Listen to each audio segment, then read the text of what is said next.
श्रीराम समर्थ. अहमपणा टाकल्यास प्रपंचातील लाभाने झेलता येईल. प्रपंच हा परमेश्वर प्राप्तीच्या आड कधीही येऊ शकत नाही. आपण पाहतोच की प्रपंचात आपला कितीतरी लोकांशी निरनिराळ्या स्वरूपात संबंध येतो. आई वडील, बायको मुले, बहीण भाऊ, इतर सगळे सोयरे, मित्र आणि इतर जन या सर्वांचा उत्तम उपयोग करायचा असेल तर या सर्वांशी व्यवहार करताना आपण आपली सर्व कर्मे एका हरिस्मरणाच्या धाग्यात जोडून करावीत. म्हणजे सर्वांशी संबंध सलोख्याचे राहून प्रपंच फारच सुखकर होईल.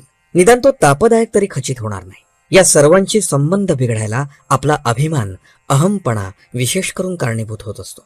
हा अभिमान श्रीमंतालाच असतो असं नव्हे, तर गरीबालाही तो सोडत नाही. आपण पुराणात वाचले आहेच की हिरण्यकश्यपूला जेव्हा भगवंतानी मांडीवर घेऊन पोट फाडायला सुरुवात केली तेव्हा त्याचा हात अभिमानाने तलवारीकडे गेला. प्रत्यक्ष भगवंत समोर असूनही त्याने काही हात जोडले नाहीत. केवढा हा अभिमानाचा जोर. गरीब लोक सुद्धा या अभिमानाच्या आहारी किती गेलेले असतात. एकदा एक भिकारी एकाच्या दाराशी येऊन भिक्षा मागू लागला. तेव्हा तो गृहस्थ त्या भिकाऱ्याला म्हणाला, अरे तुला काही काळवेळ समजते की नाही. त्यावर तो भिकारी म्हणाला, जा जा, मला काही तुमचे एकट्याचेच घर नाही, गावात अशी 100 घरे आहेत. पहा, अभिमानाचे तण किती खोल गेलेले असते ते. अभिमान हा शेतात उगवणाऱ्या हरळीसारखा आहे. ही हरळी समूळ नाहीशी केल्याशिवाय चांगले पीक हाती लागत नाही. त्याप्रमाणे अभिमान संपूर्णपणे नाहीसा झाल्याशिवाय परमेश्वरी कृपेचे पीक येणेच शक्य नाही. फणस चिरताना एक काळजी घ्यावी लागते. हाताला तेल लावून तो कापावा लागतो आणि त्यातले गरे काढावे लागतात. म्हणजे हाताला चिकाचा त्रास न होता गरे चटकन निघतात.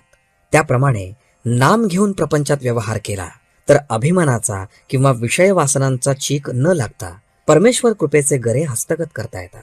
हा अहमपणा, हा देहाभिमान टाकला तर प्रपंचातली लाभहानी हसत खेळत झेलता येईल. लहान मुले पावसाळ्यात कागदाच्या लहान लहान होड्या करून पाण्यात सोडतात.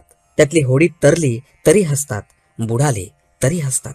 त्याप्रमाणे प्रपंचातली सुखदुःखे हसत खेळत झेलावीत आणि हे एका नामानेच साधते. आजचे बोधवचन. नामस्मरण म्हणजे तू आहेस मी नाही ही स्थिती होय. जानकी जीवन स्मरण. जय जय राम.